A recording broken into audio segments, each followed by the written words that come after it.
नमस्कार साथियों, विद्यार्थी पथ में आपका स्वागत। आज हम कक्षा 12वीं इतिहास के एक महत्वपूर्ण अध्याय विजयनगर साम्राज्य के बारे में चर्चा करेंगे। ये बहुत ही आसान है अध्याय इसमें जिसके बारे में हम चर्चा करेंगे। तो आइए शुरुआत करते हैं पहले कुछ प्रश्नों से। पहला प्रश्न आपके सामने है, विजयनगर साम्राज्य जो है इसकी स्थापना कौन सी नदी के किनारे हुई, ये पूछा गया है।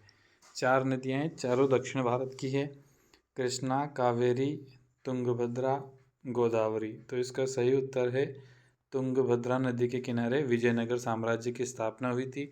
विजयनगर साम्राज्य की स्थापना कब हुई थी? तो सन यह 1336 ईस्वी में।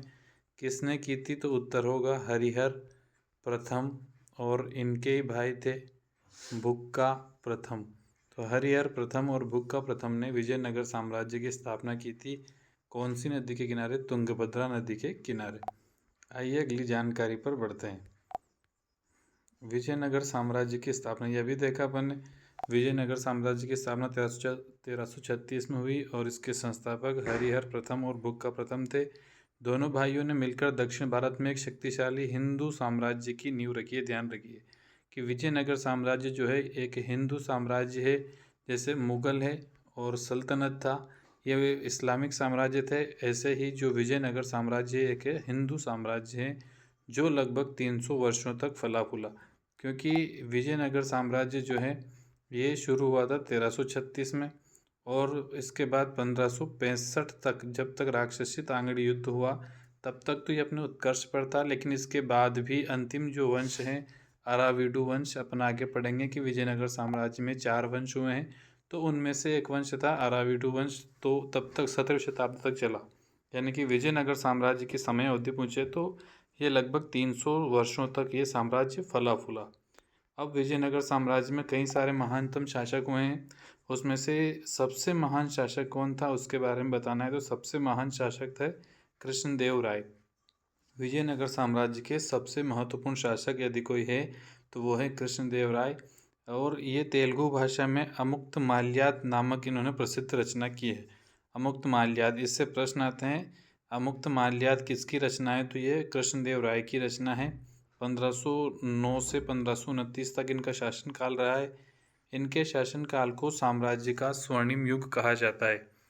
ये अपने आप में एक कवि, योद्धा और कुशल प्रशासक थे, ये इनकी विशेषता है। आगे जाकर इनके बारे में एक और प्रश्न पूछा जाता है कि जो कृष्णदेव राय हैं ये कौन से मुगल शासक के समकालीन थे? तो ये बाबर के समकालीन थे। कौन से मुगल शासक के समकालीन थे ये? तो सही उत्तर होगा कि ये बाबर के समकालीन थे। क्योंकि बाबर का जो भारत में शासन काल है वो है 1526 से 1530 तक, और इनका कार्यकाल 1529 तक भी है। तो ये बाबर के समकालीन थे। तो विजयनगर साम्राज्य के कौन से शासक बाबर के समकालीन थे? तो सही उत्तर हो जाएगा कृष्णदेव राय। अगला प्रश्न, अगली जानकारी अपने सामने है, राजधर्म और शासन दर्शन। विजयनगर के शासक स्वयं को भगवान विरूपाक्ष अर्थात शिव का रूप, शिव के प्रतिनिधि मानते थे और उन्हीं के नाम पर शासन करते थे। राजा धरती पर देवता का प्रतिनिधि है, ऐसा विजयनगर साम्राज्य के जो शासक थे, राजा थे, उनका मानना था। यहाँ नाम आया है विरूपाक्ष। विरूपाक्ष मतलब शिव, और एक और देवता जो अपन आगे पढ़ेंगे वो है विट्ठल, और विट्ठल मानते थे ये भगवान विष्णु को। तो विरूपाक्ष और विट्ठल ये दो शब्द नाम जो है आप यहाँ से ध्यान रखिए। आगे कुछ एक और की पॉइंट है, जैसे सैन्य प्रशासन व्यवस्था, इसमें एक प्रणाली चलती थी अमरा प्रणाली, इसके बारे में आगे चर्चा करेंगे विस्तार से। सैन्य कमांडरों को भूखंड प्रदान करना ये इसके अंतर्गत आता था। एक और थी सैन्य व्यवस्था। सैन्य व्यवस्था में क्या होता था? तो सैन्य सेवा जो थी इसमें बदले में सेना और कर प्रदान करना अनिवार्य था, और रक्षा व्यवस्था। ये 2-3 जानकारी इनके बारे में विस्तार से आगे अपन ने चर्चा कर रखी है। ये केवल एक प्रस्तावना है। वास्तुकला की महानता में जैसा कि अपन ने देखा कि ये विरूपाक्ष, अब विरूपाक्ष कौन से देवता को समर्पित है? तो ये शिव भगवान को समर्पित है। ऐसे ही विट्ठल पूछे तो विट्ठल किसको समर्पित है? तो विट्ठल समर्पित है विष्णु भगवान को। तो यहाँ ध्यान रखना है कि विरूपाक्ष मंदिर जो है ये द्रविड़ शैली का है। अच्छा, द्रविड़ शैली एक और होती है गांधार शैली, एक नागर शैली। तो उत्तर भारत में जो है वो गांधार शैली है, नागर शैली है, और जो दक्षिण भारत के मंदिर है इनमें द्रविड़ शैली काम में ली जाती है। ये समर्पित कौन से भगवान को है? तो ये शिव भगवान को समर्पित है, और इसकी विशेषता है भव्य गोपुरम और सुंदर नक्काशी।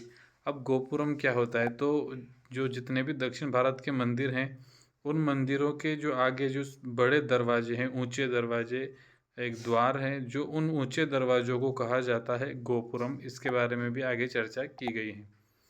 आगे है तालीकोटा का युद्ध। तालीकोटा का युद्ध वो युद्ध है जिसके बाद विजयनगर साम्राज्य जो है पतन की ओर बढ़ता गया।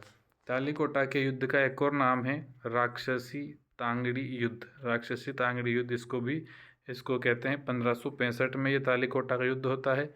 इस युद्ध से पहले, युद्ध से पूर्व की स्थिति ये थी कि विजयनगर साम्राज्य अपने चरमोत्कर्ष पर था, अपने शीर्ष पर था। लेकिन युद्ध के बाद क्या हुआ? विजयनगर साम्राज्य की शक्ति में भारी गिरावट आई। जहां युद्ध से पहले विजयनगर अपने शिखर पर था, युद्ध के बाद विजयनगर साम्राज्य का पतन होने लग गया। तो ये भी जानकारी आपको इसमें ध्यान रखनी है विजयनगर के बारे में कि कौन सा युद्ध विजयनगर साम्राज्य के लिए निर्णायक साबित हुआ। तो वो युद्ध था तालीकोटा का युद्ध हुआ था। अब आगे है यह मंदिर, जो यहाँ एक सामने मंदिर दिखाया गया है फोटो में। इस मंदिर का नाम है हजार राम मंदिर। हजार राम मंदिर के बारे में बात है कि यह किस केंद्र में स्थित है। आगे अपन पढ़ेंगे राजकीय केंद्र, धार्मिक केंद्र। तो ये जो हजार राम मंदिर है ये स्थित है राजकीय केंद्र में। कौन से केंद्र में? तो राजकीय केंद्र में। इसकी क्या खास बात है? तो इसकी खास बात है कि इसमें रामायण के दृश्यों को दर्शाते हुए भित्ति चित्रों से यह सजा हुआ है, और यह मंदिर राज परिवार का निजी पूजा स्थल हुआ करता था। विजयनगर के जो शासक थे वो कभी यहाँ पूजा पाठ किया करते थे, और इसकी जो भित्ति है, दीवारें हैं, उन दीवारों पर रामायण के चित्र बने हुए हैं। ये ध्यान रखना आपको कि ये रामायण के चित्र हैं, महाभारत के नहीं है। ये आपको इसमें ध्यान रखना है। आगे और हैं जैसे विजयनगर से जुड़ी हुई कुछ एक जानकारियाँ। अष्टदिग्गज क्या थे? तो कृष्णदेव राय के दरबार में 8 महान तेलुगु कवि थे, जिसमें एक अलसानी पेदन्ना नाम का जो कवि था वो सर्वश्रेष्ठ था। यहाँ से 2-3 प्रकार के प्रश्न बनेंगे। जैसे इससे ऑब्जेक्टिव बनाए तो अष्टदिग्गज कौन थे? कवि थे या योद्धा थे, सेनापति थे, पुरोहित थे, सलाहकार थे, कौन थे? तो उत्तर होगा अष्टदिग्गज जो है विजयनगर के संबंध में क्या थे? तो वो 8 कवियों का एक समूह हुआ करता था। दूसरी बात, ये जो अष्टदिग्गज थे इनमें सर्वश्रेष्ठ कवि कौन थे? तो उत्तर होगा अलसानी पेदन्ना। अलसानी पेदन्ना वो सर्वश्रेष्ठ कवि था। दूसरी जानकारी यहाँ से है, विदेशी यात्री था एक डोमिंगो फेस ने विजयनगर साम्राज्य का विस्तार से वर्णन किया है। जैसे अपन ने मध्यकालीन इतिहास वाली किताब पढ़ी हो तो उसमें एक यात्री पढ़ा था अपन ने, इब्न बतूता। इब्न बतूता ने कौन से दिल्ली के राजा के शासनकाल का वर्णन किया है? ये आप कमेंट बॉक्स में बताना, क्योंकि ये अपने मध्यकालीन इतिहास वाली किताब में आप ये जानकारी पढ़ चुके होंगे। फिर आगे, विजयनगर साम्राज्य दक्षिण भारत के इतिहास में एक स्वर्णिम युग था। इसकी धरोहर आज भी हम्पी के भग्नावशेषों में जीवित हैं। तो हम्पी जो एक शब्द यहाँ आया है, ये हम्पी आज कर्नाटक राज्य में पड़ता है। ये भी परीक्षा में पूछा जाता है कि आज जो हम्पी शहर हैं, हम्पी क्षेत्र हैं, वो कौन से राज्य में है? तो हम्पी जो है कर्नाटक राज्य में पड़ता है। ये भी जानकारी आप ध्यान रखिए। अब अपन पाठ को विस्तार से शुरू करते हैं। ये अब तक की एक यूँ समझिए कि ट्रेलर था, अब पूरा पाठ आगे चलेगा। तो इससे कि अपन ने पहले कुछ प्रश्न लेकर उन पर चर्चाएं की ताकि आपको ये पाठ अच्छे से समझ आ सके। अब विजयनगर साम्राज्य की स्थापना। विजयनगर साम्राज्य की स्थापना हरिहर और भुक्का ने की। इन दोनों के नाम का आगे हरिहर प्रथम और भुक्का प्रथम ऐसे लगाना है, क्योंकि परीक्षा में पूछे हरिहर द्वितीय भुक्का द्वितीय, हरिहर प्रथम भुक्का द्वितीय, या भुक्का प्रथम हरिहर द्वितीय। अपन को ध्यान रखना है हरिहर प्रथम और भुक्का प्रथम इन्होंने 1336 ईस्वी में साम्राज्य की स्थापना की थी। तुंगभद्रा नदी के किनारे पर थी। यह एक हिंदू साम्राज्य था। यह एक हिंदू साम्राज्य था। तुंगभद्रा नदी के किनारे पर हिंदू साम्राज्य था। 1336 ईस्वी में बना था। हरिहर भुक्का ये जो 2 भाई थे इन्होंने इस साम्राज्य की स्थापना की थी। आगे चलकर इस साम्राज्य पर 4 राजवंशों ने शासन किया है, जिनके नाम है संगम, सालो, तुलु और अराविडु, SSTA इनके नाम है। तो आगे और जानकारी देखिए, हम्पी की खोज कैसे हुई। किसी भी चीज़ की खोज, जैसे कि हड़प्पा की खोज किसने की, दयाराम साहनी ने। मोहनजोदड़ो की खोज किसने की, राखल दास बनर्जी ने। ऐसे ही हम्पी की खोज करने वाला जो व्यक्ति था वो था कॉलिन मैकेंजी। कौन था, कॉलिन मैकेंजी। इस व्यक्ति ने 1800 ईस्वी में हम्पी की खोज की थी। अब मैंने थोड़ी देर पहले ही बताया था कि हम्पी जो है वर्तमान में कर्नाटक राज्य में पड़ता है। तो आप कमेंट बॉक्स में लिखिए कर्नाटक की राजधानी क्या है, कर्नाटक राज्य की राजधानी क्या है, ये आप कमेंट बॉक्स में लिखिए। तो हम्पी की खोज करने वाला व्यक्ति कौन है, कॉलिन मैकेंजी। आगे यह ईस्ट इंडिया कंपनी के अधिकारी थे। कौन, ये कॉलिन मैकेंजी। तथा उन्होंने यहाँ पर पहला सर्वेक्षण मानचित्र तैयार किया था। तो हम्पी का पहला सर्वेक्षण मानचित्र किसने तैयार किया था, तो यह है कॉलिन मैकेंजी। ऐसे ही आपको बताना है कि भारत का या भारत में भी बंगाल का पहला मानचित्र किसने तैयार किया था। यदि आपकी जानकारी में हो तो कमेंट बॉक्स में आप ये लिखना। तो ये जो कॉलिन मैकेंजी है, इसने हम्पी की खोज 1800 में की, ईस्वी सन में। और ये ईस्ट इंडिया कंपनी का अधिकारी हुआ करता था। इसने ही इसका सबसे पहला मानचित्र तैयार किया। इसकी शुरुआती जानकारी पंपा देवी और विरूपाक्ष मंदिर के पुरोहितों की स्मृतियों पर आधारित है। यानी कि उन्होंने जो बताया या उनके जो लेख थे, उन्हीं के आधार पर इसने हम्पी के बारे में जानकारी जुटाई। किसने, कॉलिन मैकेंजी ने। कौन कौन से देवता से संबंधित यह पुरोहितों की थी, तो पंपा देवी और विरूपाक्ष मंदिर। 1856 में छायाचित्रों, जो छायाचित्रकार थे उनके द्वारा भवन के चित्र बनाए गए। और 1836 में अभिलेख शास्त्रियों द्वारा अभिलेख एकत्रित किए गए। बाद में उन अभिलेखों को पढ़ा गया होगा और उनसे ये जानकारी निकाली गई होगी कि उन पे जो लिखा होगा उससे पढ़ के इन्होंने इस साम्राज्य, विजयनगर साम्राज्य के बारे में जानकारी जुटाई होगी। जैसे एक व्यक्ति है, अगर आपने जो प्राचीन किताब है, अपनी प्राचीन इतिहास वाली किताब भाग 1 इतिहास का, उसमें एक व्यक्ति का नाम आता है जेम्स प्रिंसेप। जेम्स प्रिंसेप ने, उसमें आता है 1838 में एक लिपि को पढ़ने में सफलता प्राप्त की थी। अब आप कमेंट बॉक्स में बताइए कि जेम्स प्रिंसेप ने 1838 में कौन सी लिपि को पढ़ने में सफलता प्राप्त की थी। और साथ ही ये भी बताइए कि हड़प्पा सभ्यता जो है उसकी लिपि को क्या कहा जाता है, जिसे आज तक किसी के द्वारा नहीं पढ़ा गया है। इन दो प्रश्नों के उत्तर भी आप कमेंट बॉक्स में बताइए। अगला है शासक और व्यापारी।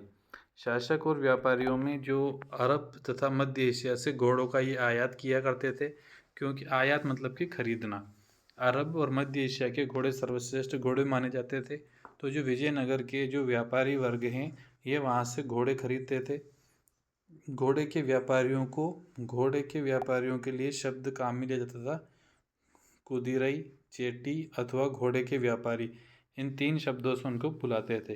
अरब तथा मध्य एशिया से घोड़ों का आयात होता था। ये भी जानकारी ध्यान रखिए कि कहाँ से आयात हो रहा था, अरब और मध्य एशिया से। फिर दूसरी जानकारी है कि घोड़े के जो व्यापारी हैं, इन घोड़े के व्यापारियों को क्या कहा जाता था, तो इनको कहते थे कुदिरई, चेटी और घोड़े के व्यापारी। 1498 में पुर्तगालियों का आगमन हुआ। 1498 में कौन सा पुर्तगाली भारत आया, तो उसका नाम है वास्को डी गामा। ये सबसे पहले भारत में भी कौन सी जगह पर आया था, तो भारत में भी ये आया था केरल में। केरल में कौन सी जो व्यक्ति इसको लेकर आया था, उसका नाम था अब्दुल। वो उधर अफ्रीका की तरफ से इसको भारत में लाया था। तो वास्को डी गामा ने भारत तक आने वाले समुद्री मार्ग की खोज की थी। उसके बाद पुर्तगाली व्यापारी भारत आने लगे। पुर्तगाली अपने साथ बंदूकें लेकर आए, तो बंदूकों से विजयनगर के लोग भी परिचित हुए। विजयनगर भी मसालों और मसाले, वस्तुओं और रत्नों के अपने बाजार के लिए प्रसिद्ध था। यहाँ की समृद्ध जनता महंगी विदेशी वस्तुओं की मांग करती थी, विशेष रूप से रत्नों और आभूषणों की, क्योंकि विजयनगर जो है एक समृद्ध साम्राज्य था। यहाँ की जनता गरीब नहीं थी, समृद्ध थी, पैसे वाली थी, इसलिए ये विदेशी वस्तुओं की मांग किया करते थे। जब भी विदेश से कोई चीज़ आती तो वो यहाँ बिक जाती थी। व्यापार से प्राप्त राजस्व राज्य की समृद्धि में महत्वपूर्ण योगदान देता था। तो इससे क्या प्रश्न बनेंगे, एक तो ये बनेगा इससे कि घोड़ों का आयात कहाँ से होता था, तो अरब और मध्य एशिया से। घोड़े के व्यापारी को क्या बोलते थे, कुदिलई, चेटी और घोड़े के व्यापारी। पुर्तगाली भारत में कब आए, 1498 में। विजयनगर के बाजार किसके लिए प्रसिद्ध थे? तो मसाले, वस्तु और रत्नों के लिए। क्या विजयनगर साम्राज्य एक निर्धन साम्राज्य था? नहीं था, ये एक समृद्ध साम्राज्य था। और व्यापार से जो राजस्व प्राप्त होता था वो किसमें योगदान देता था? राज्य की समृद्धि में वो योगदान देता था। आगे है विजयनगर साम्राज्य के प्रमुख वंश। पहला है संगम वंश 1336 से 1485। दूसरा है सुलु वंश। तीसरा है तुलु वंश और चौथा है अराविडु वंश। अब ये 1503 से 1565 तक वाला जो वंश है इसको ध्यान से देखिए। 1503 से 1565 और अपन ने पढ़ा था कृष्णदेव राय जो हैं उनका शासनकाल है 1509 से 1529 तक। तो विजयनगर साम्राज्य के जो सबसे महत्वपूर्ण शासक हैं कृष्णदेव राय, वो कौन से वंश से संबंधित हैं? तुलु वंश से। वैसे भी पूछ सकता है ये 4 नाम देकर कि इनको पहले से बाद के क्रम में जमाइए, या ऐसे भी पूछ सकता है दूसरे प्रकार से कि विजयनगर साम्राज्य पर शासन करने वाला पहला साम्राज्य कौन सा था? संगम वंश। और दूसरा वंश कौन सा था? तो अंतिम वंश कौन सा था? तो अराविडु। पहला संगम था, अंतिम अराविडु था। कृष्णदेव राय कौन से वंश से संबंधित है? तो वो तुलु वंश से संबंधित थे। अब बच कौन सा गया है? सुलु वंश बच गया है। एक और इसमें एक और प्रकार से प्रश्न ऐसे भी बन सकता है कि जो हरिहर प्रथम है या फिर बुक्का प्रथम जो हैं वो कौन से वंश से संबंधित हैं? तो वो पहले वंश यानी कि संगम वंश से संबंधित है। अंतिम कौन सा है? अराविडु। कृष्णदेव राय कौन से संबंधित हैं? तुलु। बच कौन सा गया? सालु। तो संगम, सालु, तुलु और अराविडु ये 4 राजवंश थे जिन्होंने विजयनगर साम्राज्य पर शासन किया। अब थोड़ी जानकारी कृष्णदेव राय के बारे में विस्तार से। पहला तो मैं भी बता चुका हूँ कि ये कौन से मुगल के समकालीन हैं? तो ये बाबर के समकालीन है। आगे कृष्णदेव राय की शासनकाल की चारित्रिक विशेषताओं का विस्तार और सुदृढ़ीकरण था। इनके शासनकाल में कृष्णा और तुंगभद्रा नदी के बीच का क्षेत्र हासिल किया। कब किया? 1512 में इन्होंने कृष्णा और तुंगभद्रा नदी के बीच का क्षेत्र जीता। किसने? कृष्णदेव राय ने। उड़ीसा के शासकों का दमन किया। कब? 1514 में। बीजापुर के सुल्तान को बुरी तरह से हराया। कब? 1520 में। आप ये घटना ध्यान रखिए।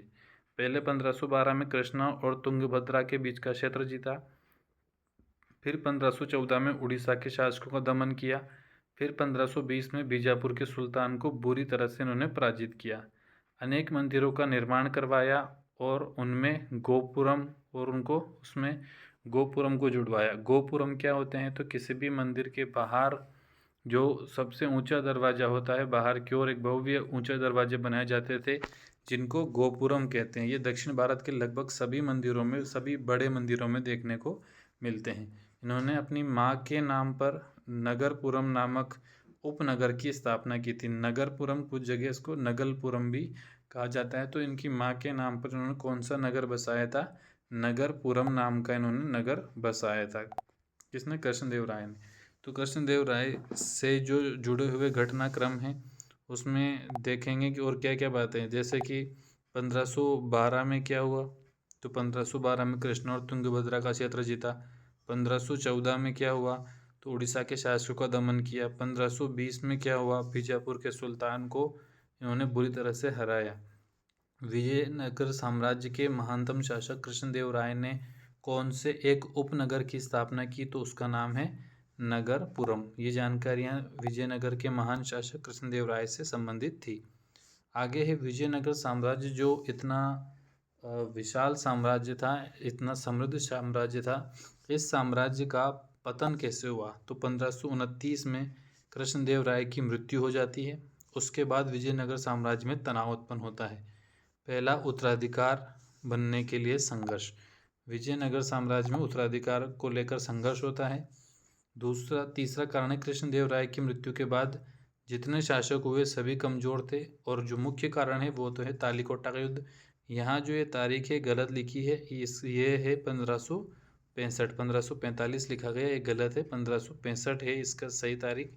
इसमें क्या हुआ था तालीकोटा के युद्ध में? तो बीजापुर, अहमदनगर तथा गोलकोंडा की संयुक्त सेनाओं ने मिलकर विजयनगर साम्राज्य पर हमला किया था। कहाँ कहाँ की सेना? बीजापुर, अहमदनगर और गोलकोंडा की सेनाओं ने मिलकर विजयनगर साम्राज्य पर हमला किया था।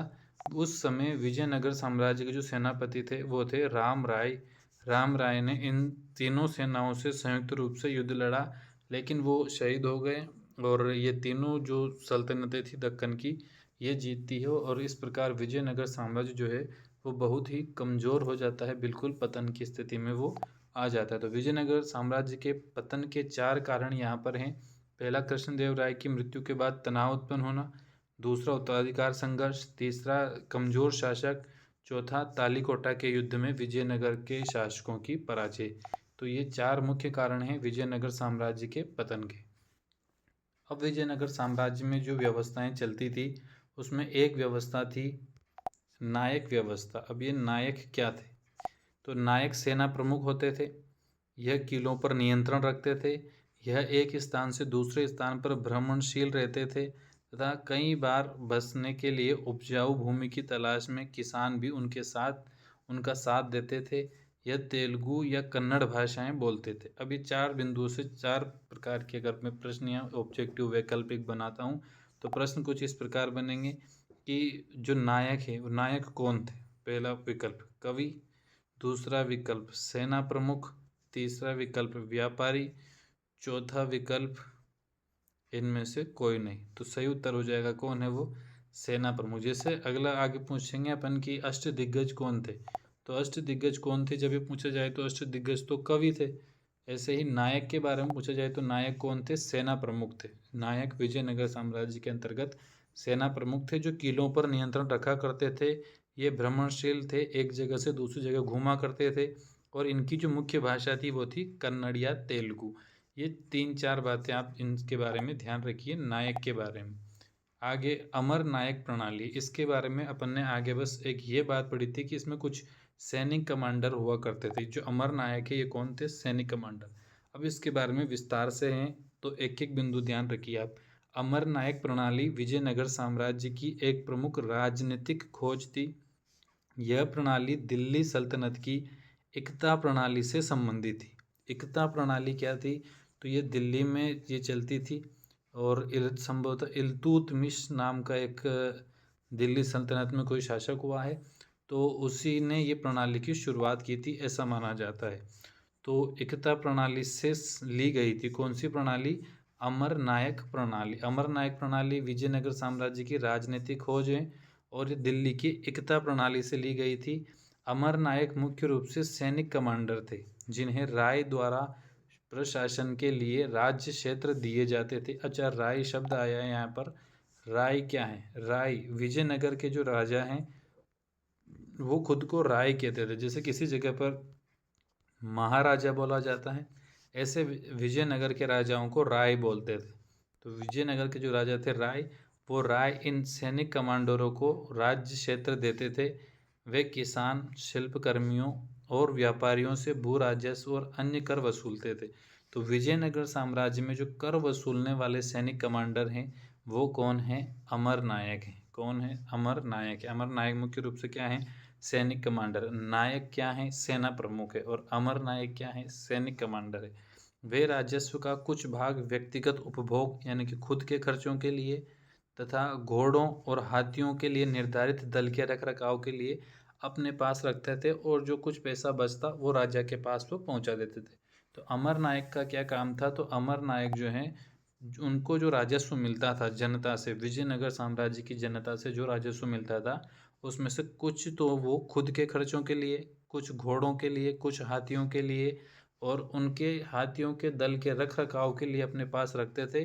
शेष धन वो राय को देते थे। राय कौन थे? तो विजयनगर साम्राज्य में राजा को क्या बोलते थे? राय बोला जाता था। ऐसे ही ये प्रणाली किससे प्रभावित थी? तो दिल्ली सल्तनत की एकता प्रणाली से ये संबंधित थी। ये 2 बातें आप यहाँ से ध्यान रखिए। और आगे कुछ एक बिंदु और हैं, जैसे अमर नायक युद्ध के समय राजाओं को सैन्य सहायता प्रदान करते थे। जैसे मुगल काल में एक शब्द आता है मनसबदार, उसी से जुड़े हुए थे। वो भी सैन्य सहायता देते थे राजा को और अमर नायक भी राजा को युद्ध के समय सैन्य सहायता प्रदान करते थे। राजस्व का कुछ भाग मंदिर तथा सिंचाई के साधनों के रख रखाव के लिए खर्च किया जाता था। कुछ तो मंदिरों के लिए, कुछ सिंचाई के साधनों के रख रखाव के लिए खर्च हो रहा है। कुछ जो अमर नायक हैं ये व्यक्तिगत उपभोग के लिए रख रहे हैं। कुछ घोड़ों के लिए, कुछ हाथियों के दल के रख रखाव के लिए। तो और बचा कुचा जो राजस्व होता था वो शासक के पास पहुंच रहा था। अमर नायक राजा को वर्ष में एक बार भेंट भेजते थे। भेंट यानी कि कोई उपहार। और अपनी स्वामी भक्ति प्रकट करने के लिए राजकीय दरबारों में उपहारों के साथ स्वयं उपस्थित हुआ करते थे। यानी कि जो अमर नायक थे ये साल में एक बार अपने राय के सामने उपस्थित होते, उसको कुछ उपहार भेंट करते, राजस्व भेंट करते। जो राजस्व इन्होंने किसानों से इकट्ठा किया हो वो उसको भेंट करते। और कभी कभी उन्हें एक से दूसरे स्थान पर स्थानांतरित भी किया जाता था। यानी कि जो अमर नायक है इनके ट्रांसफ़र भी उस समय हुआ करते थे। उन पर अपना नियंत्रण दर्शाता है। यानी कि राजा उनके ट्रांसफ़र इसलिए करता था कि यदि वो एक ही क्षेत्र में लंबे समय तक रहेंगे तो वो संभवतः उस क्षेत्र पर अधिकार भी जमा सकते हैं, इसलिए उनके समय समय पर स्थानांतरण होते रहते थे। तो अमर नायक के बारे में भी कुल 9 बिंदु थे। इनसे कई सारे प्रश्न बनेंगे, जैसे अमर नायक राजाओं को कैसी सहायता प्रदान करते थे? सैन्य सहायता। राजस्व का कुछ भाग मंदिर और सिंचाई के साधनों के रख रखाव के लिए रखा जाता था। साल में कम से कम कितनी बार भेंट करना अनिवार्य था? एक बार। और क्या उनके स्थानांतरण होते थे? तो हाँ, ये सभी जो बातें हैं इसके संबंध में सही है। अब अगला बिंदु है विजयनगर साम्राज्य की जल संपदा। विजयनगर साम्राज्य शुष्क क्षेत्र में स्थित था, कर्नाटक के सूखे क्षेत्र में स्थित था। इस कारण पानी के संचय और इसे शहर तक लाने की व्यापक प्रबंध करना आवश्यक उस समय था। विजयनगर साम्राज्य की भौगोलिक स्थिति के विषय में सबसे चौंकाने वाला तथ्य तुंगभद्रा नदी द्वारा निर्मित एक प्राकृतिक कुंड था। अपन ने पहले भी पढ़ा है कि यह साम्राज्य तुंगभद्रा नदी के किनारे पर स्थापित हुआ था। यह नदी उत्तर पूर्व दिशा में बहती है और आसपास का भूदृश्य रमणीय ग्रेनाइट की पहाड़ियों से परिपूर्ण है। तो पहाड़ियाँ काय की है? ग्रेनाइट की। इन पहाड़ियों से कई जलधाराएं आकर नदी में मिलती है। लगभग सभी धाराओं के साथ साथ बांध बनाकर अलग अलग आकार के हौज बनाए गए थे। तो ये विजयनगर साम्राज्य की जल संपदा के बारे में था। अभी और जानकारी है आगे, जिसमें एक नहर का वर्णन है, एक तालाब का वर्णन है इसी जल संपदा में। उनसे प्रश्न बनेंगे, जैसे ये कमलपुरम जलाशय। कमलपुरम जलाशय जो है इसका निर्माण 15वीं शताब्दी में हुआ था। इसके माध्यम से खेतों की सिंचाई तो होती ही थी, इसके अलावा इसके माध्यम से राजकीय केंद्रों तक भी पानी लाया जाता था। राजकीय केंद्रों में पानी आ रहा है और खेतों में सिंचाई हो रही है। किससे? कमलपुरम जलाशय से। कमलपुरम जलाशय का निर्माण कब होता है? तो 15वीं शताब्दी में इसका निर्माण होता है। ऐसे ही एक नहर थी, हीरिया नहर। हीरिया नहर संगम वंश के राजाओं द्वारा बनाई गई थी। अब आप तुरंत कमेंट में बताइए कि जो संगम वंश है ये विजयनगर साम्राज्य में कौन से क्रम का वंश है? पहला है कि दूसरा है कि तीसरा है या चौथा है? और पहले वंश का नाम भी बताइए और अंतिम वंश का नाम भी बताइए। और ये भी बताइए कि विजयनगर साम्राज्य के जो महान शासक है कृष्णदेव राय, वो कौन से वंश से संबंधित थे। अब आते हैं हीरिया नहर पर। हीरिया नहर बनाई संगम वंश के राजाओं ने। इस नहर में तुंगभद्रा पर बने बांध से पानी लाया जाता था और इसे धार्मिक केंद्र से शहरी केंद्र को अलग करने वाली घाटियों में सिंचाई की जाती थी। तो आप मुख्य रूप से ध्यान रखिए, हीरिया नहर में पानी कहाँ से आ रहा है? तुंगभद्रा पर बने बांध से। विकल्प होंगे कि हीरिया नहर में पानी कहाँ से आता था? कृष्णा नदी से, कावेरी से, गोदावरी से या तुंगभद्रा से। सही उत्तर होगा तुंगभद्रा से यहाँ पर पानी आता था। तो कमलपुरम जलाशय और हीरिया नहर ये दोनों किससे संबंधित है? विजयनगर साम्राज्य से। कमलपुरम का निर्माण 15वीं शताब्दी में होता है और हीरिया नहर इसका निर्माण संगम वंश के राजाओं द्वारा करवाया जाता है। अब और आगे, किलेबंदी तथा सड़कें। 15वीं शताब्दी में भारत के शासक द्वारा कालीकट भेजा गया दूत अब्दुल रजाक किलेबंदी से बहुत प्रभावित हुआ और उसने दुर्गों की 7 पंक्तियों का उल्लेख किया।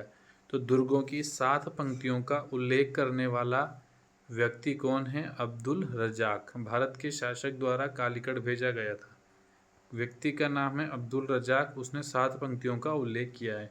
न केवल शहरों को बल्कि कृषि में प्रयुक्त आसपास के क्षेत्र तथा जंगल को भी घेरा गया।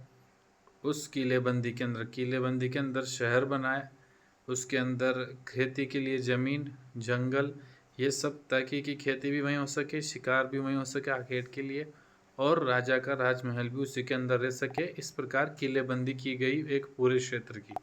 आगे हैं किलेबंदी की सबसे पहली दीवार शहर के चारों ओर बनी पहाड़ियों को आपस में जोड़ती थी। तो पहली जो शहर के आसपास दीवारें की गई थी उसमें बड़ी पहाड़ियों को जोड़ दिया गया। गारे या जोड़ने के लिए किसी भी वस्तु का निर्माण में कहीं भी प्रयोग नहीं किया गया, यानी कि उनको गारे यानी कि मिट्टी से नहीं जोड़ा गया था, और यह पत्थर के टुकड़े फनाकर थे जिसके कारण वे अपने स्थान पर टिके रहते थे, यानी कि पत्थर के टुकड़ों से उनको जोड़ रखा था। उसमें किसी भी प्रकार के सीमेंट या मिट्टी का प्रयोग नहीं किया गया था उन किलेबंदी की दीवारों को जोड़ने के लिए। अब आगे है शहरी केंद्र। पुरातत्वविदों ने शहरी केंद्र के उत्तर पूर्वी कोने से परिष्कृत चीनी मिट्टी वहाँ से उनको मिली है। शहर के उत्तरी पूर्वी कोने से कौन सी मिट्टी मिली है? चीनी मिट्टी मिली। और उनका ये सुझाव है कि हो सकता है कि इन स्थानों पर अमीर व्यापारी रहा करते होंगे। यह मुस्लिम मोहल्ला भी हो सकता है या अमीर व्यापारियों का स्थान हो सकता है, क्योंकि अमीर व्यापारी संभवतः चीनी मिट्टी का प्रयोग करते होंगे, ऐसा उनका मानना है। तो अमीर व्यापारियों का जो क्षेत्र है, स्थान है, वो शहर के कौन से कोने से मिला है? उत्तर पूर्वी कोने से। पुर्तगाली यात्री जो है बरबोस ने सामान्य लोगों के आवास के बारे में कहा है। पुर्तगाली यात्री का नाम ध्यान रखिए। कहा है कि सामान्य लोगों के आवास छप्पर के हैं फिर भी मजबूत हैं। सामान्य लोग जो है विजयनगर के, क्योंकि विजयनगर साम्राज्य एक समृद्ध शक्तिशाली साम्राज्य है, तो वहाँ जो सामान्य से सामान्य लोग हैं उनके घरों में भी छप्पर तो हैं और वो मजबूत हैं। छप्पर के हैं फिर भी क्या है, वो मजबूत है, ऐसा कहने वाला व्यक्ति है पुर्तगाली यात्री बरबोस। क्षेत्रीय सर्वेक्षण इंगित करते हैं कि इस पूरे क्षेत्र में भविष्य में पूजा स्थल और छोटे छोटे मंदिर रहे होंगे, यानी कि ये जो विजयनगर वाला क्षेत्र है यहाँ पर पूजा स्थल भी रहे होंगे और छोटे छोटे मंदिर भी रहे होंगे। सर्वेक्षण से ये इंगित होता है कि कुएं, बरसात के पानी वाले जलाशय और साथ ही मंदिरों के जलाशय नगर निवासियों के लिए पानी के स्रोत होंगे। इसके अलावा अपन ने अभी पढ़ा है थोड़ी देर पहले कमलपुरम जलाशय, जिसका निर्माण 15वीं शताब्दी में हुआ है। और एक और अपन ने पढ़ा है हीरिया नहर। हीरिया नहर कौन से वंश के राजाओं ने बनाई है? तो ये बनाई है संगम वंश के राजाओं ने बनाई है। और ये नहर जो है कौन सी नदी से इसमें पानी आता है? तुंगभद्रा नदी से इसमें पानी आता है, ये भी ध्यान रखिए आप। आगे और हैं कुछ केंद्र हैं, जैसे राजकीय केंद्र कौन कौन से हैं और शहरी केंद्र कौन कौन से। तो वैकल्पिक प्रश्नों में से भी तो पूछ सकता है कि सभा मंडप, महानवमी डिब्बा, कमल महल, हजार राम मंदिर। अब इन तीनों चारों में से एक गायब करके इधर वाले जो चार हैं धार्मिक केंद्र, गोपुरम मंडप, विरूपाक्ष मंदिर, विठल मंदिर और पंपा देवी, एक इधर डाल दे। अब वो पूछे कि निम्न में से कौन सा क्षेत्र धार्मिक केंद्र में स्थित नहीं है, या निम्न में से कौन सी संरचना धार्मिक केंद्र में स्थित नहीं है। पहला विकल्प दे विरूपाक्ष मंदिर, दूसरा दे विठल मंदिर, तीसरा दे दे हजार राम मंदिर और चौथा दे दे पंपा देवी मंदिर। तो कौन सी संरचना धार्मिक केंद्र में स्थित नहीं है? तो सही उत्तर फिर अपना लगाना पड़ेगा अपन को, हजार राम मंदिर। हजार राम मंदिर राजकीय केंद्र में है, न कि धार्मिक केंद्र में है। इससे प्रश्न बनेगा क्योंकि सबके पीछे मंदिर लगा हुआ है। विरूपाक्ष मंदिर, विरूपाक्ष मंदिर, विठल मंदिर, पंपा देवी, हजार राम मंदिर। अच्छा, विरूपाक्ष जो हैं ये कहते थे भगवान शिव को, विठल कहते हैं भगवान विष्णु को, पंपा देवी, हजार राम मंदिर, ये सारे मंदिर हैं, लेकिन ये दो नाम ध्यान रखिए, विरूपाक्ष शिव को समर्पित हैं और विठल विष्णु को समर्पित है। गोपुरम बड़े दरवाजे हुआ करते थे, एक मंडप विवाह वाला होता है, ये मंडप दूसरा था। महानवमी डिब्बा और सभा मंडप के बारे में अपन अभी चर्चा करेंगे इनके बारे में कि ये क्या था, इनसे प्रश्न आते हैं। तो अगला है अपने सामने राजकीय केंद्र। राजकीय केंद्र में अभी पढ़ा अपन ने सभा मंडप आएगा, महानवमी डिब्बा आएगा, हजार राम मंदिर आएगा। तो राजकीय केंद्र जो है ये दक्षिण पश्चिम भाग में स्थित है। राजकीय केंद्र बस्ती के दक्षिण पश्चिम भाग में। तो आप बताइए कि उत्तर पूर्वी कोने से क्या मिला है। अभी पढ़ा अपन ने उत्तर पूर्वी कोने से क्या मिला है। तो उत्तर पूर्वी कोने से अपन को चीनी मिट्टी मिली है। चीनी मिट्टी कहाँ से मिली है? उत्तर पूर्वी कोने से। चीनी मिट्टी जो उत्तर पूर्वी कोने से मिली है उसके बारे में ऐसा अनुमान है कि यहाँ पर अमीर व्यापारी रहा करते होंगे या फिर मुस्लिम जो लोग हैं ये उनका मोहल्ला रहा होगा। उत्तर पूर्वी कोने के बारे में तो ये जानकारी है, लेकिन दक्षिण पश्चिम में देखो, ये ऊपर उत्तर, दक्षिण, इधर पश्चिम और इधर पूर्व। तो इस वाले क्षेत्र में, दक्षिण पश्चिम वाले क्षेत्र में तो मिली है राजकीय केंद्र, और उत्तर पूर्व यानी इस वाले क्षेत्र में मिली है चिकनी मिट्टी। यानी कि दक्षिण पश्चिम क्षेत्र में मिले हैं राजकीय केंद्र जहाँ पर कई सारी संरचनाएं हैं, कई सारे मंदिर भी हैं, और उत्तर पूर्व से मिली है चिकनी मिट्टी। तो ऐसा अनुमान है कि जो उत्तर पूर्व वाला क्षेत्र है यहाँ तो अमीर व्यापारी रहते थे, और इधर जो राजकीय केंद्र कहाँ था? दक्षिण पश्चिम वाले क्षेत्र पर था। आगे हैं, परंतु इसमें 60 से अधिक मंदिर सम्मिलित है। राजकीय केंद्र में कितने मंदिर हैं? 60 से अधिक हैं। उनमें से एक मंदिर है हजार राम मंदिर, जो कौन सी शैली में है? जो द्रविड़ शैली में है। अब जो राजकीय केंद्र है, राजकीय केंद्र में राजा का भवन है। उस राजा के भवन से दो चीज़ें जुड़ी हुई है, एक सभा मंडप और एक महानवमी डिब्बा। महानवमी डिब्बा की चर्चा हम आगे करेंगे। अभी सभा मंडप। सभा मंडप क्या था? तो सभा मंडप एक ऊंचा मंच था जिसमें आसपास तथा निश्चित दूरी पर लकड़ी के साधनों के लिए छेद बनाए गए थे। तो सभा मंडप एक प्रकार का क्या है? ऊंचा मंच है। बस इतनी जानकारी आप ध्यान रखिए कि सभा मंडप एक ऊंचा मंच है। अब आगे महानवमी डिब्बा से प्रश्न आता है। महानवमी डिब्बा विजयनगर साम्राज्य में स्थित एक ऊंचा और विशालकाय मंच। देखो, सभा मंडप भी एक मंच है, छोटा मंच है, और महानवमी डिब्बा बड़ा मंच है। महानवमी डिब्बा जो है यह कई सारे यहाँ अनुष्ठान हुआ करते थे। लगभग अक्टूबर के शरद मासों में यहाँ कुछ चीज़ें त्यौहार मनाए जाते थे। 10 दिन के लिए हिंदू त्यौहार जैसे दशहरा उत्तर भारत में है, दुर्गा पूजा बंगाल में है, नवरात्रि है, महानवमी है, ऐसे नामों से जाना जाता है। तो इस प्रकार के त्योहारों का आयोजन इस महानवमी डिब्बा पर हुआ करता था। जो महानवमी डिब्बा है इसका आधार जो है वो 1100 वर्ग फीट है, और ऊंचाई जो है वो 40 फीट की थी। महानवमी डिब्बा का आधार कितना था? 11,000 फीट, और ऊंचाई कितनी थी? 40 फीट। इसका नामकरण इसके कार्यों और आकार के आधार पर किया गया है। महानवमी डिब्बा का नाम महानवमी डिब्बा क्यों पड़ा? तो कारण कार्य और आकार के आधार पर, जैसा इसका कार्य है और जैसा आकार है, आकार बड़ा है इसलिए महा शब्द जोड़ा है। 11,000 वर्ग फीट में फैला हुआ है, 40 मीटर ये ऊंचा है, और यहाँ काम होते थे धार्मिक अनुष्ठान, इसलिए इसको नाम दिया गया है महानवमी डिब्बा। इस संरचना से जुड़े अनुष्ठान सितंबर अक्टूबर के शरद मासों में मनाए जाने वाले 10 दिन के हिंदू त्योहारों, जैसे दशहरा उत्तर भारत में मनाते हैं। दशहरा कोटा का प्रसिद्ध है। पूरे भारत में पूछे कि कहाँ का दशहरा प्रसिद्ध है? कोटा का। दुर्गा पूजा बंगाल की प्रसिद्ध है, तथा नवरात्रि या महानवमी जो प्रायद्वीप भारत में मनाते हैं, लगभग पूरे भारत में, के नाम से जाने जाते हैं। इस प्रकार के त्योहारों का आयोजन यहाँ हुआ करता था, इसलिए इस संरचना का नाम महानवमी डिब्बा पड़ा है। आगे और बातें। इस अवसर पर शासक, कौन से अवसर पर? महानवमी के अवसर पर विजयनगर के शासक अपने रुतबे और ताकत का प्रदर्शन करते थे, अपनी शक्ति का प्रदर्शन करते थे। इस अवसर पर होने वाले धर्म अनुष्ठानों में मूर्ति पूजा, राज्य की अश्वों की पूजा, भैंस और अन्य जानवरों की बलि दी जाती थी। कौन से अवसर पर? महानवमी के अवसर पर। धार्मिक अनुष्ठान में मूर्ति की पूजा होती थी, मूर्तियों की, घोड़ों की पूजा होती थी राजा के, भैंस और अन्य जानवरों की बलि दी जाती थी, जैसे कि आप इस चित्र में देख सकते हैं।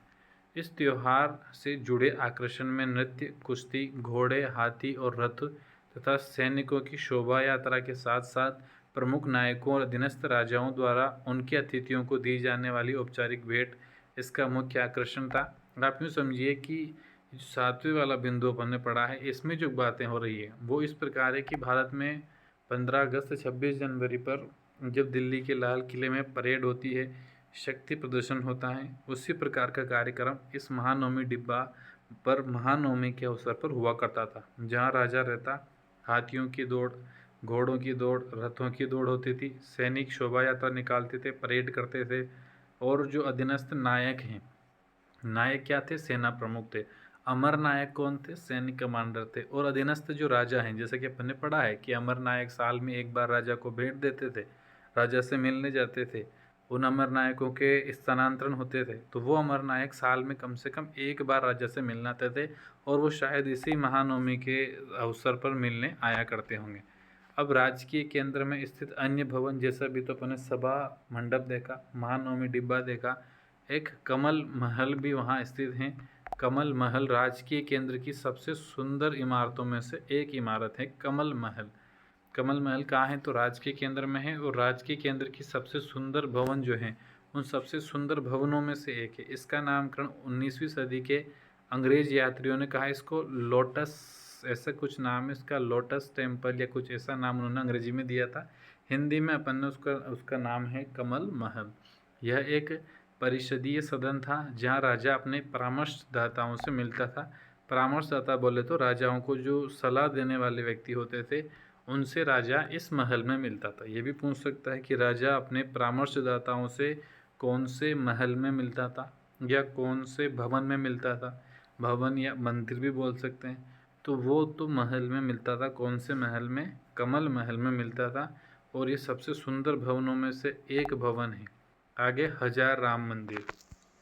परीक्षा में दिमाग में संशय लाएगा कि हजार राम मंदिर धार्मिक केंद्र में स्थित था या राजकीय केंद्र में। तो आप ध्यान रखिए, 1000 बार ध्यान रखिए कि हजार राम मंदिर राजकीय केंद्र में स्थित था, न कि धार्मिक केंद्र में। धार्मिक केंद्र में कई सारे मंदिर हैं, जैसे कि पंपा देवी का मंदिर, विट्ठल मंदिर, विरूपाक्ष मंदिर, लेकिन हजार राम मंदिर कहाँ है? ये 1000 बार आप ध्यान रखिए कि ये राजकीय केंद्र में स्थित हैं। इसके अलावा यह राजकीय केंद्र में स्थित एक सुंदर मंदिर है। इसका प्रयोग केवल राजा और उसके परिवार के लोग ही करते थे। इस मंदिर में राज परिवार के अलावा कोई अन्य व्यक्ति नहीं जाता था। खास विशेषता तो यह है कि इसकी दीवार पर रामायण के चित्र बने हुए हैं। इसकी जो दीवार है उस पर रामायण के चित्र बने हैं। एक और बात आप यहाँ से ध्यान रखिए, जो चित्र दीवारों पर बने होते हैं उनको भित्ति चित्र कहते हैं। उनको क्या कहते हैं? भित्ति चित्र। तो हजार राम मंदिर की भित्ति पर कौन से चित्र उत्कीर्ण हैं? तो वहाँ पर रामायण के चित्र उत्कीर्ण हैं। हजार राम मंदिर कहाँ स्थित है? तो हजार राम मंदिर राजकीय केंद्र में स्थित है। हजार राम मंदिर राजकीय केंद्र में स्थित है।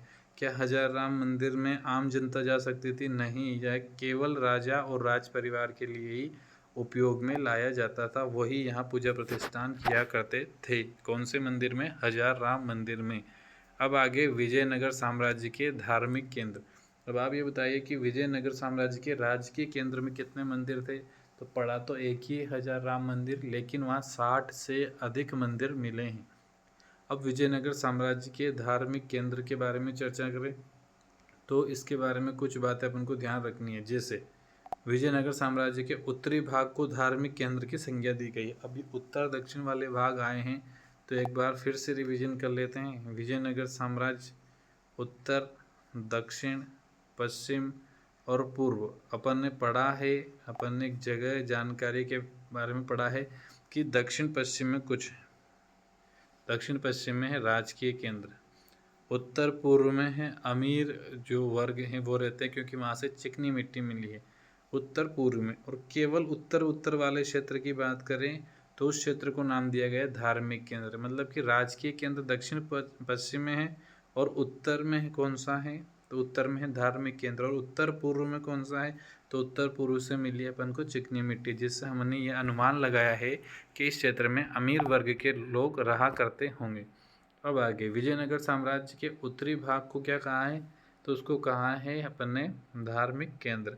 स्थानीय मान्यताओं के अनुसार यह पहाड़ी रामायण में उल्लेखित जो ये पहाड़ी है, जो उत्तर में एक पहाड़ी है, वो पहाड़ी रामायण में उल्लेखित बाली और सुग्रीव के वानर राज्य की रक्षा करती थी। वो पहाड़ी बाली और सुग्रीव के वानर राज्य की रक्षा करती थी। कौन सी पहाड़ी? जो विजयनगर साम्राज्य के उत्तर में है। अन्य मान्यताओं के अनुसार स्थानीय मातृदेवी पंपा देवी, स्थानीय मातृदेवी कौन? पंपा देवी ने इस पहाड़ी या जो ये पहाड़ियाँ हैं, इन पहाड़ियों में विरूपाक्ष, विरूपाक्ष कौन है? राज्य के संरक्षक देवता तथा शिव का एक रूप माना जाता है। किसे? विरूपाक्ष को। तो विट्ठल कौन, किसके रूप हैं? तो विट्ठल रूप हैं भगवान विष्णु के।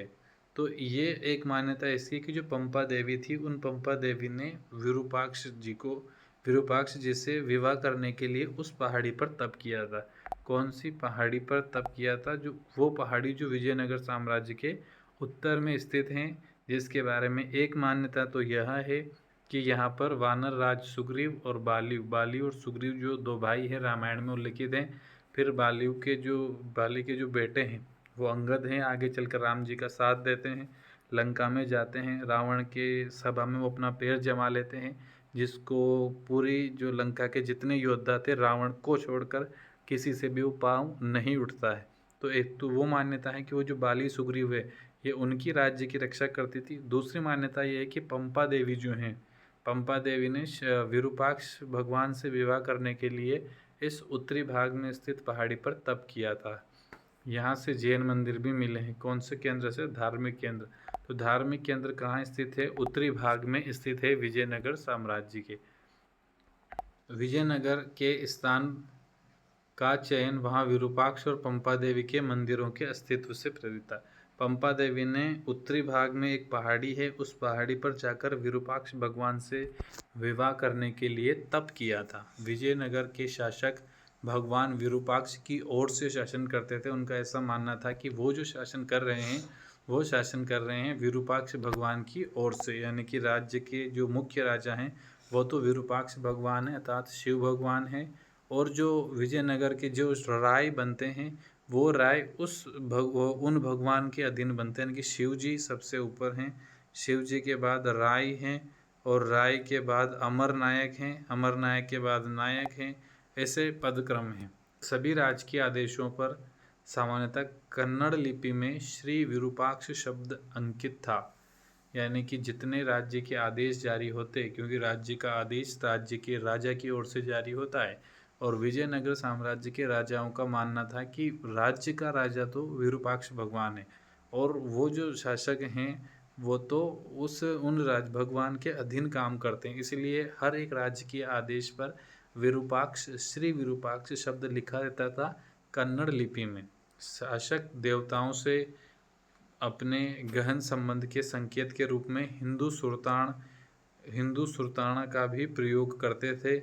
इस शब्द का अर्थ है हिंदू सुल्तान, यानी कि शासक देवताओं से संबंध रखने के लिए, यानी कि देवता के प्रतिनिधि हैं ऐसा जताने के लिए खुद को हिंदू सुल्तान कहते थे। हिंदुओं के सुल्तान हिंदू सुल्तान कहते थे। एक सुल्तान शब्द इसमें आया है, तो इससे आप ध्यान रखिए थोड़ी जानकारी कि जो 1506 नहीं, इससे भी पहले 1206 से 1526 तक की समय अवधि है भारत के इतिहास में, उसको सल्तनत काल कहा जाता है। सल्तनत काल, और सल्तनत काल में जो राजा बने हैं उनको सुल्तान कहा जाता है। सुल्तान 1506 से 1526 के बीच का समय सल्तनत काल है, और इस सल्तनत काल में जो राजा बने हैं उनको सुल्तान कहा जाता है। ऐसे ही इस 1526 से 1857 तक भारत में जो राक्षस रहे हैं, जिनके राज्य को मुगल साम्राज्य कहा जाता है, इस मुगल साम्राज्य के राजाओं को बादशाह कहा जाता था। अब नहीं कहते हैं अपन, और कहना भी नहीं चाहिए, इनको पहले बादशाह बोलते थे। 1526 से 1857 और 1206 से 1526 के बीच सल्तनत काल, उनको सुल्तान कहते हैं और इनको बादशाह कहा जाता था। ठीक है, तो हिंदू जो विजयनगर के राजा थे वो भी खुद को क्या कहते थे? हिंदू सुल्तान कहते थे, क्योंकि दक्षिण भारत में उनका ही शासन चला करता था। तो ये बातें थी धार्मिक केंद्र के बारे में। अब है गोपुरम और मंडप। ये जो शब्द हैं ये भी धार्मिक केंद्र से जुड़े हुए हैं। गोपुरम राजकीय प्रवेश द्वार जो कि दूर से ही मंदिर होने का संकेत देते हैं, जैसे यहाँ बना हुआ है। अब मुख्य मंदिर तो ये छोटा है, लेकिन उसके बाहर जो गेट हैं, दरवाजा है, वो भव्य प्रवेश द्वार, उस भव्य प्रवेश द्वार को ही गोपुरम कहा जाता था। मंडप का प्रयोग विवाह को संपन्न कराने के लिए तथा अनुष्ठानिक कार्यों के लिए, दो कार्यों के लिए, तो विवाह के लिए मंडप बनाते थे, जैसे ये मंडप है, और यह अनुष्ठान 2 तरह के काम यहाँ पर हुआ करते थे। गोपुरम और मंडप में अंतर बताइए। तो ये एक एक पंक्ति आप लिख सकते हो कि गोपुरम का शाब्दिक अर्थ है राजकीय प्रवेश द्वार जो मंदिर होने का संकेत देता है। और एक और है मंडप। मंडप 2 चीज़ों के लिए इसको बनाया जाता था, एक तो विवाह के लिए और एक अनुष्ठान के लिए। 2 चीज़ों के लिए मंडप तैयार किए जाते थे। अब विरूपाक्ष मंदिर की कुछ विशेषताएं दी गई हैं। इसके बाद विट्ठल भगवान की विशेषता और फिर अपन प्रश्नोत्तरी पर चलेंगे। कुछ वैकल्पिक प्रश्न पीछे लगाए हुए हैं। विरूपाक्ष मंदिर। विरूपाक्ष, पहले तो ध्यान रखिए कि विरूपाक्ष जो हैं विजयनगर साम्राज्य के संरक्षक देवता हैं। इनको पाने के लिए पंपा देवी तपस्या करती है पहाड़ी पर, और वो पहाड़ी कहाँ है? उत्तरी भाग में है विजयनगर साम्राज्य के। उसी पहाड़ी के बारे में मान्यता है कि रामायण में जो बाली और सुग्रीव हैं उनके राज्यों की वो रक्षा करती थी, उनसे जुड़ी हुई वो पहाड़ी है। उत्तरी भाग में वो हैं, उत्तरी भाग में ही धार्मिक केंद्र स्थित हैं। तो विरूपाक्ष जो हैं वो शिव के रूप हैं। यह मंदिर 9वीं 10वीं सदी के आसपास बना हुआ है। इस मंदिर के सामने मंडप कृष्णदेव राय ने अपने राज्यारोहण के उपलक्ष्य में बनाया था। राज्यारोहण मतलब कि जिस साल वो राजा बने थे उस साल उन्होंने वो मंडप बनाया था जो विरूपाक्ष मंदिर के सामने बना हुआ है। कृष्णदेव राय विजयनगर साम्राज्य के महान राजा हैं, जो विजयनगर साम्राज्य के तीसरे वंश यानी कि तुलु वंश के सबसे महान राजा थे। और 1509 से 1529 तक उनका शासनकाल रहा है और उन्होंने उड़ीसा के शासकों का दमन किया है और कई राजाओं को उन्होंने हराया है। पूर्वी गोपुरम के निर्माण का श्रेय भी कृष्णदेव राय को ही जाता है। पूर्व वाला गोपुरम और विरूपाक्ष मंदिर के सामने वाला मंडप, ये दोनों कृष्णदेव राय ने बनाए हैं। मंदिर के सभागार का प्रयोग विभिन्न प्रकार के कार्यों के लिए होता था। मंदिर में जो सभागार है उसमें कई प्रकार के कार्य होते थे। इनमें से कुछ ऐसे थी जिसमें देवताओं की मूर्तियां, संगीत, नृत्य और नाटक के विशेष कार्यक्रमों को देखने के लिए रखी जाती थी। अन्य सभागारों का प्रयोग देवी देवताओं के विवाह के उत्सव पर आनंद और कुछ अन्य का प्रयोग देवी देवताओं को झूला झुलाने के लिए होता था।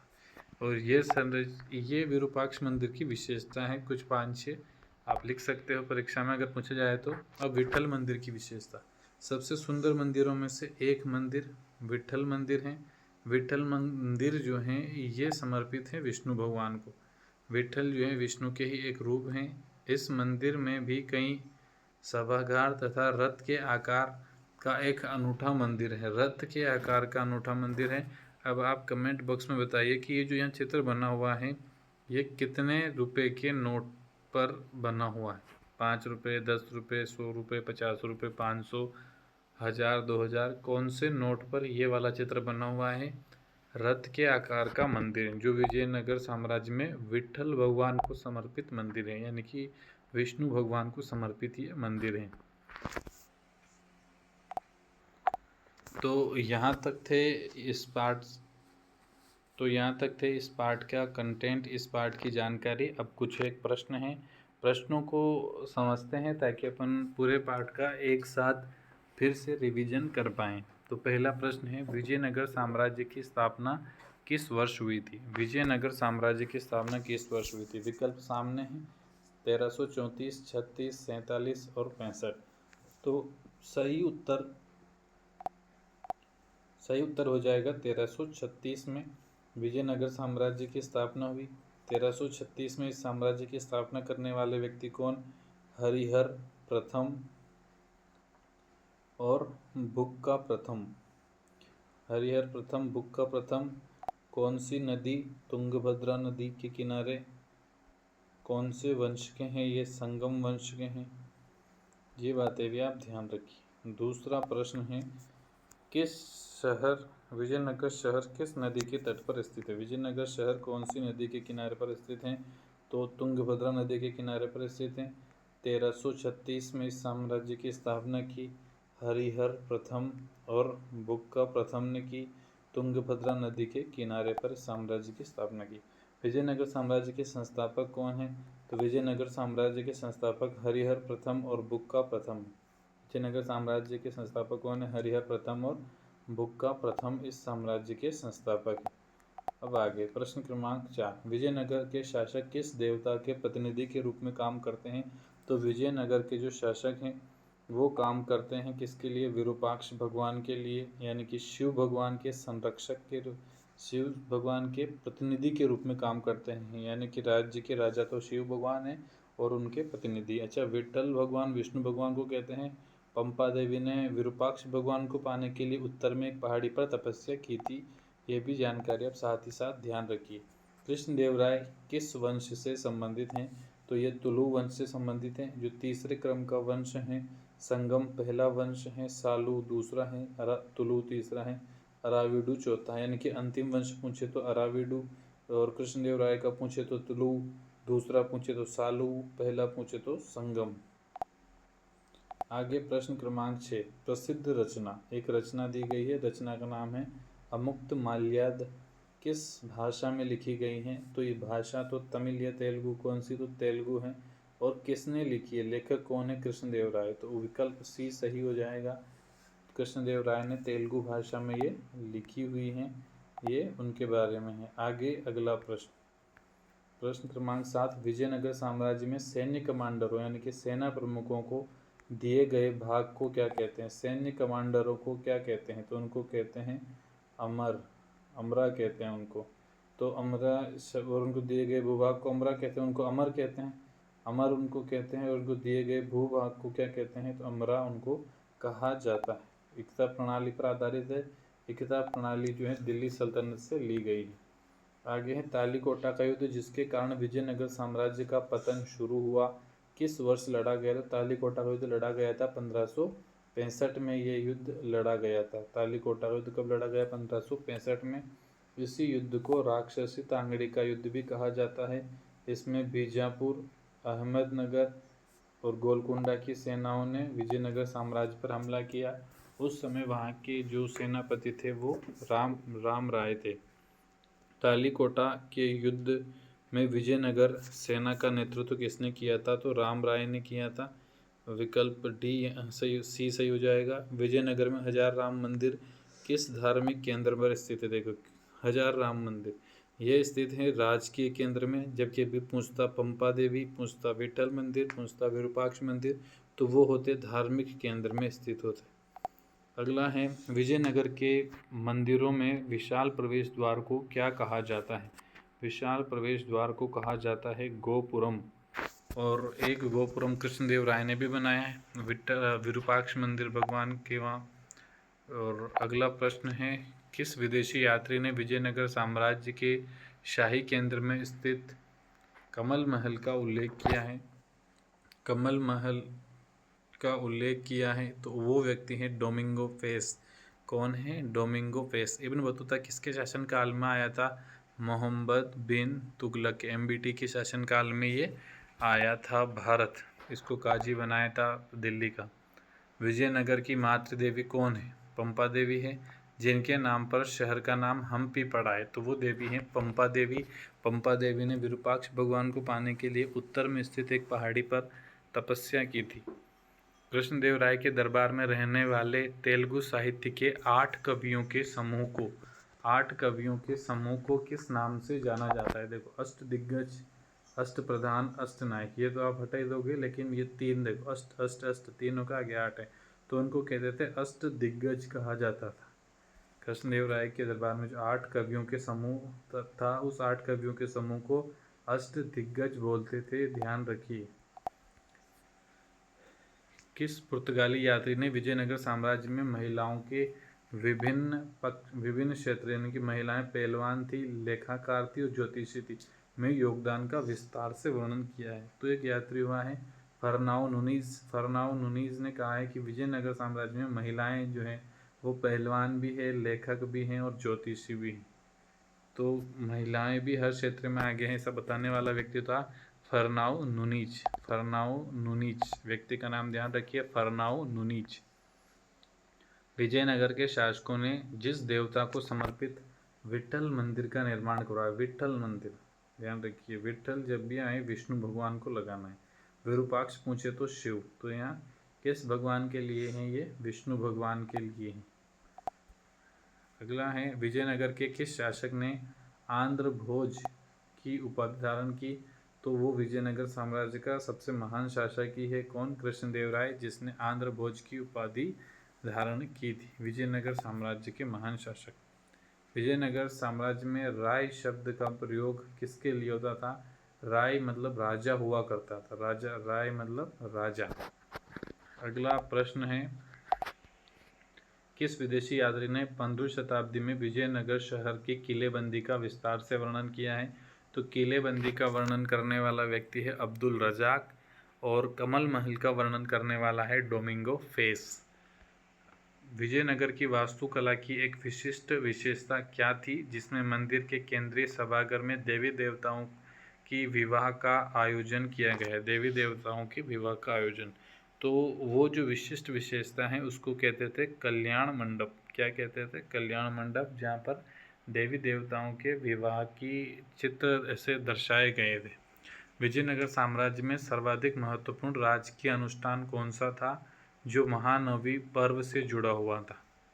तो जो अनुष्ठान कौन सा था, महानवमी डिब्बे पर होता था, कौन सी जगह होता था, ऐसा पूछा गया हो तो उत्तर है महानवमी डिब्बा, जो महानवमी पर्व से जुड़ा हुआ है। नाम से पता चल रहा है। विजयनगर पर शासन करने वाला अंतिम वंश कौन सा है?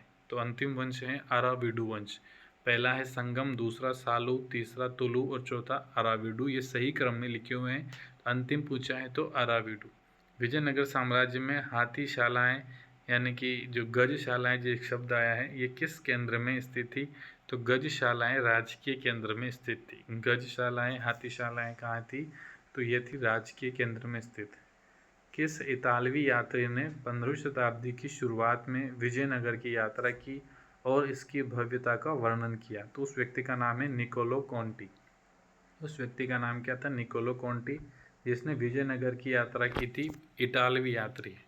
ऐसे यहाँ डोमिंगो पेस भी है, जिसने कमल महल का वर्णन किया। अब्दुल रज़ाक भी हैं, जिसने किसका वर्णन किया? बताइए, अभी पढ़ा अपन ने। अब्दुल रज़ाक ने किसका वर्णन किया? अगर आपकी जानकारी में है तो कमेंट बॉक्स में बताइए। अब्दुल रज़ाक एक व्यक्ति आया था, उसने किसका वर्णन किया? ऐसे नुनीज हैं, नुनीज ने महिलाओं के बारे में वर्णन किया है। तो आप कमेंट बॉक्स में बताइए कि अब्दुल रज़ाक ने किसका वर्णन किया है, कौन से क्षेत्र का वर्णन किया है। विजयनगर साम्राज्य में किलेबंदी का वर्णन किया है किसने? अब्दुल रज़ाक ने। आगे हैं, विजयनगर साम्राज्य की राजधानी हम्पी, जो पंपा देवी के नाम पर नाम लिया गया है, किस वर्ष यूनेस्को के विश्व धरोहर में इसको शामिल किया गया था? 1986 में इसको विश्व धरोहर में शामिल किया गया है। किसको? हम्पी को। तो ये था विजयनगर साम्राज्य। अपन ने कम से कम समय में इसको पढ़ने का प्रयास किया है और इससे बनने वाले सभी महत्वपूर्ण जो वैकल्पिक प्रश्न हैं उनके बारे में चर्चा की है। विश्वास है कि यह जानकारी आपको अच्छी लगी होगी। अगर अच्छी लगी हुई है तो चैनल को फॉलो, सब्सक्राइब करें। धन्यवाद।